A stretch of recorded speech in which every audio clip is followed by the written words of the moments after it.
കേരളത്തിലെ ഏറ്റവും മികച്ച കാലാവസ്ഥാ പ്രവചനത്തിലേക്ക് സ്വാഗതം. കുറച്ച് ദിവസത്തേക്കുള്ള ഞങ്ങളുടെ പ്രവചനം പരിശോധിക്കുക. നിങ്ങൾക്ക് കൃത്യത അനുഭവപ്പെടും. ഏറ്റവും പുതിയ കൃത്യമായ കാലാവസ്ഥാ പ്രവചനം ലഭിക്കാൻ ചാനൽ സബ്സ്ക്രൈബ് ചെയ്ത് ബെൽ ഐക്കണിൽ ക്ലിക്കു ചെയ്യുക. എല്ലാ ദിവസവും സൗജന്യമായി. ഓഗസ്റ്റ് 2 ശനിയാഴ്ചത്തെ പ്രവചനം ഇതാ. മുട്ടം, പേരാവൂർ, പുത്തൂർ സമീപ പ്രദേശങ്ങൾ എന്നിവിടങ്ങളിൽ മൂടൽമഞ്ഞ് ഉണ്ടാകും. വെളുത്ത നിറത്തിൽ മൂടൽമഞ്ഞ് നിറഞ്ഞ പ്രദേശങ്ങൾ നിങ്ങൾക്ക് ഈ മാപ്പിൽ കാണാൻ കഴിയും. വടക്കൻ പ്രദേശങ്ങളിൽ അതിരാവിലെ വളരെ ചെറിയ മഴയുണ്ടാകും.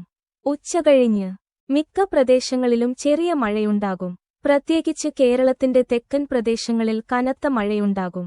രാത്രിയിൽ മിക്ക പ്രദേശങ്ങളിലും വളരെ ചെറിയ മഴയുണ്ടാകും. ഞങ്ങളുടെ മാപ്പുകളിൽ മഴയുള്ള പ്രദേശങ്ങൾ നിങ്ങൾക്ക് പരിശോധിക്കാം. അതിശക്തമായ മഴയ്ക്ക് ചുവപ്പ് നിറം, കനത്ത മഴയ്ക്ക് മഞ്ഞ നിറം, സാധാരണ മഴയ്ക്ക് പച്ച നിറം, ചെറിയ മഴയ്ക്ക് നീല നിറം. ശരാശരി താപനില 27 സെൽഷ്യസ് ആയിരിക്കും. തൃശൂർ പ്രദേശം ഏറ്റവും ചൂടേറിയതായിരിക്കും. ഉച്ചയ്ക്ക് 30 സെൽഷ്യസ്.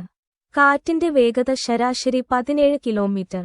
കടൽ തീരങ്ങളിൽ ചിലപ്പോൾ മണിക്കൂറിൽ 20 മുതൽ 30 കിലോമീറ്റർ വരെ വേഗതയിൽ കാറ്റ് വീശും. ശ്രദ്ധിക്കുക. 25 വർഷത്തെ കാലാവസ്ഥാ നിരീക്ഷക പരിചയമുള്ള ഞാൻ ഭാവിയിൽ നിങ്ങൾക്ക് ഏറ്റവും മികച്ചത് നൽകും. ഞങ്ങളുടെ അടുത്ത കാലാവസ്ഥാ പ്രവചനവുമായി കാണാം. ചാനൽ സബ്സ്ക്രൈബ് ചെയ്യുക. വിട.